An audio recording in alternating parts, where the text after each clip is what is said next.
Olá, amigos! Esta série de filmes que gravamos destina-se a registrar de maneira simples e informal alguns conceitos-chave da Aliança Espírita Evangélica.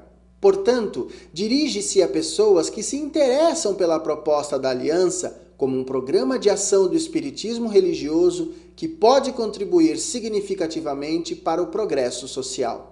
Verificar as diretrizes desse programa e como ele pode ser desenvolvido nos dias de hoje pelos centros espíritas é uma de suas finalidades. Além disso, as experiências e os depoimentos aqui apresentados podem ser úteis para os dirigentes e voluntários da Aliança. A formação de novas lideranças que levarão esse movimento além dos seus atuais contornos pressupõe clareza nos conceitos e fundamentos da Aliança, permitindo que nos unamos mais fortemente no ideal de confraternizar para melhor servir.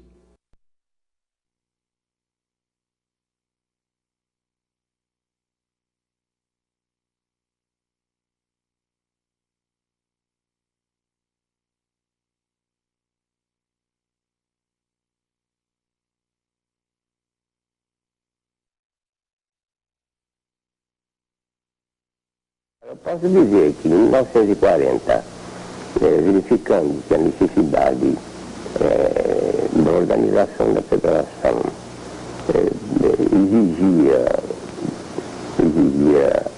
alguma coisa muito mais importante do que uma simples opinião pessoal, eu tive que promover reuniões, fazer ligações bastante estreitas com um plano espiritual maior, para poder receber instruções. Como soldado, que gosta tudo muito positivamente explicado, eu tive que perguntar qual era a missão que tinha, se é que tinha alguma, e com que contava para realizar a tarefa.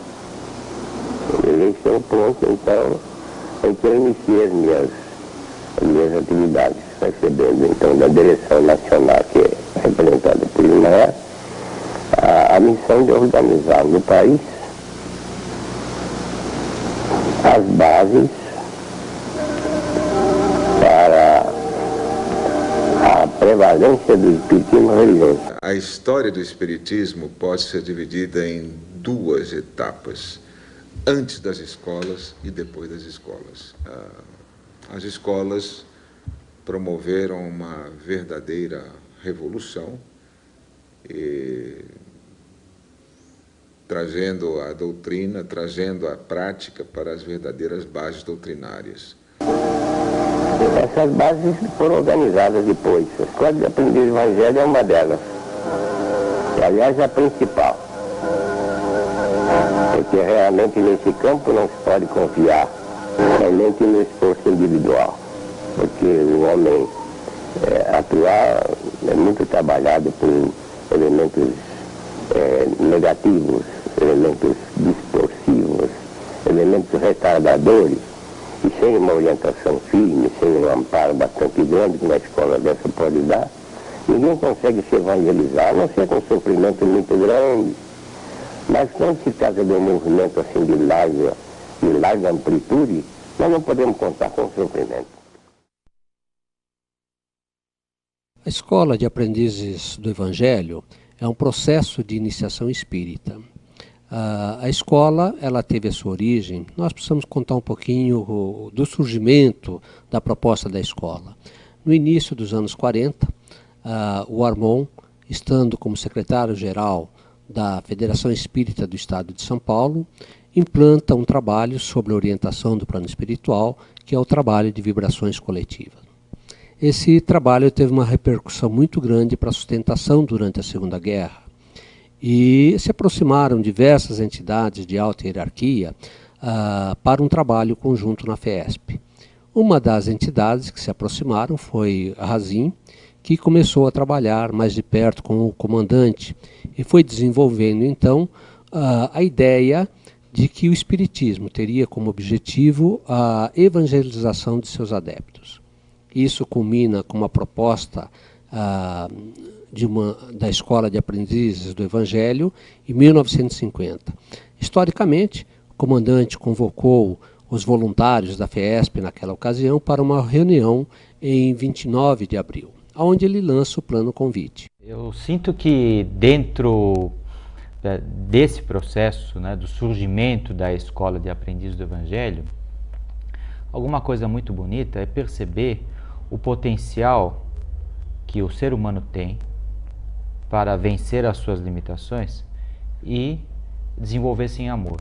Eu creio que o plano espiritual deve ter percebido que existe esse potencial, embora às vezes nós mesmos duvidemos disso.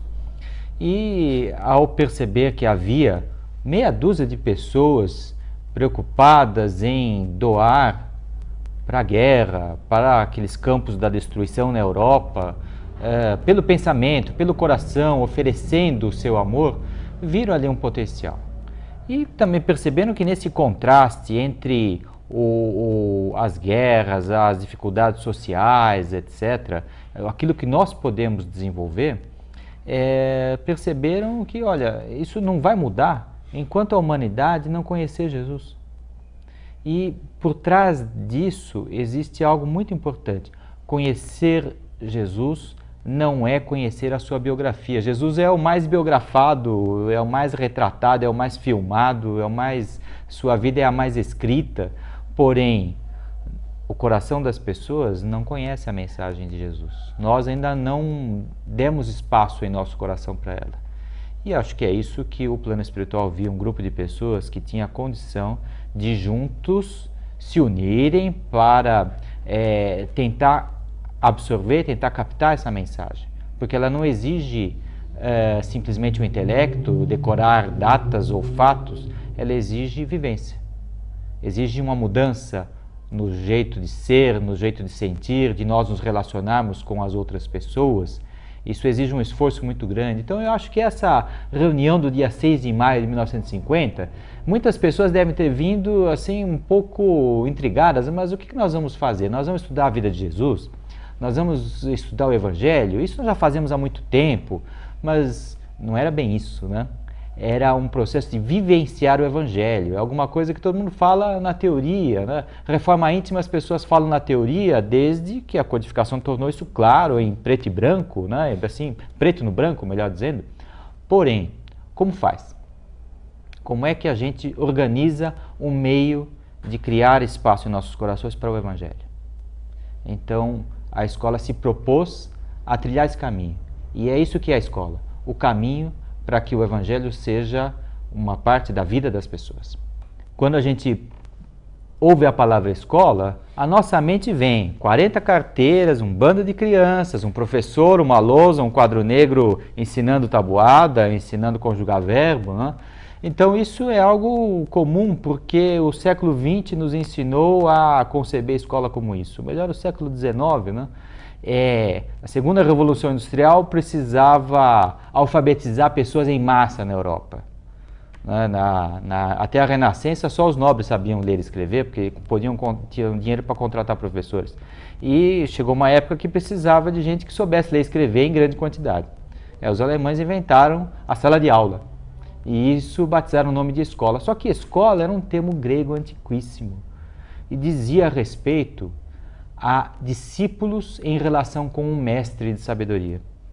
Escola era aquilo que ilustrava a vivência de um Sócrates com os seus discípulos, de um Aristóteles com os seus discípulos, onde eles conviviam, onde eles tinham condições de andar pelas ruas de Atenas, falar sobre o sol, falar sobre as plantas e entender, por exemplo, o mundo natural, as leis morais.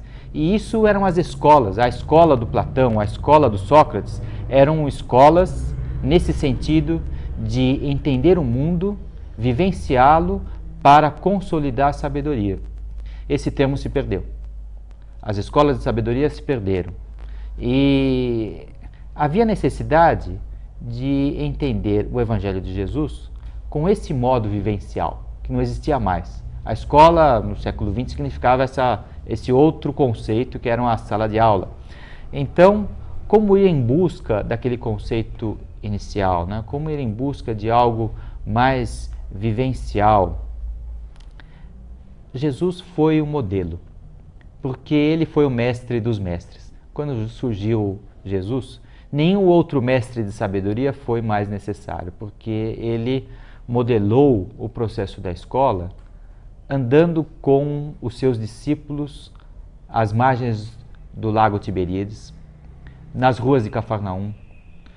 Ao contrário dos mestres de sabedoria clássicos em todas as civilizações, como havia entre os judeus da época, Jesus não era seletivo, ele não separava os discípulos, você tem condições, você não tem, você volta para casa. Para ele, o pescador, o rude, o analfabeto, o coletor de impostos eram potenciais discípulos, porque o que se exigia era não o conhecimento, e sim a vivência. Nós nos habituamos à linguagem do conhecimento, à linguagem do academismo, mas enferrujamos na linguagem do amor, na linguagem da vivência, do sentir-se, do comportar-se, do relacionar-se. E essa escola que nós precisávamos resgatar agora, no século XX, decorridos 1950 anos depois da vida do Cristo. E o modelo da escola de aprendizes do Evangelho é este. O mestre é Jesus. Ele afirmou uma frase de profundo significado iniciático quando disse que se 2 ou mais pessoas estivessem reunidas em seu nome, ele ali estaria. Isso queria dizer que o mestre está presente na escola da vida. Basta que nós nos reunamos. E é isso que foi feito na Escola de Aprendizes do Evangelho, ali em maio de 1950. Pessoas se reuniram em nome de Jesus. O dirigente da primeira turma, Edgar Armon, fez questão de se matricular como aluno número 1, com a pessoa que organizou a escola, mas que estava aprendendo junto com os demais. Então este programa, escrito em parceria com o plano espiritual, foi se desenvolvendo num processo de não estudar academicamente a vida de Jesus, mas de experimentar como é que a gente pratica Evangelho no dia a dia, na rua, em casa, com os vizinhos, com os amigos, com os familiares. Tem um método para fazer isso? Tem um método para avaliar se nós estamos indo bem nisso ou não? Tem um método para corrigir a rota? Tá? Então isso tudo o mestre proporciona e os discípulos vão experimentando até encontrar o caminho. É uma coisa que existe na escola de sabedoria da antiguidade e foi resgatada na escola de aprendizes do Evangelho. Mas eu acredito também que aquilo que nós consideramos muitas vezes obra do acaso, não é acaso. Não é? Não foi por acaso que de repente nós tínhamos Edgar Armon, que nós tínhamos o Vinícius, que eram pessoas extraordinárias e de um conhecimento muito grande sobre doutrina e sobre evangelho. E eles estavam no dia a dia lutando dentro da federação para evangelizar pessoas. E quando eles se reuniram ao redor deste programa, eles conseguiram levar para esse movimento outras pessoas. Conseguiram fazer com que esse movimento se tornasse uma realidade. E a Escola de Aprendizes passou de um ideal para ser uma realidade objetiva dentro da FEASP. E é essa Escola de Aprendizes que hoje nós vivenciamos também aqui dentro da Aliança Espírita Evangélica. Porque o que nós trouxemos para cá foi o espírito da escola. E o espírito da escola diz respeito à transformação do ser humano. Eu me lembro que pela primeira vez, quando adentrei o Centro Espírita Aprendiz do Evangelho na Rua Genebra e para fazer um tratamento espiritual, e ouvi uma preleção evangélica, e eu sentado ali, vendo aquelas pessoas, sentindo uma emoção muito grande quando da preleção feita, eu pensei naquele momento, mas é muito curto este tempo, poderia se prolongar. E qual não foi minha surpresa quando fui convidado para participar de uma escola. E nesta escola eu fui encontrar exatamente tudo aquilo que já havia sido estruturado por esses vanguardeiros e que representavam aquele plano, aquela estrutura toda do plano espiritual e também que eles próprios, vanguardeiros, montaram e que agora era uma realidade para nos sustentar e para fazer com que nós também, agora alunos, pudéssemos nos transformar e futuramente pudéssemos servir. E é por isso que nós estamos aqui hoje, sentados, não é, Eduardo?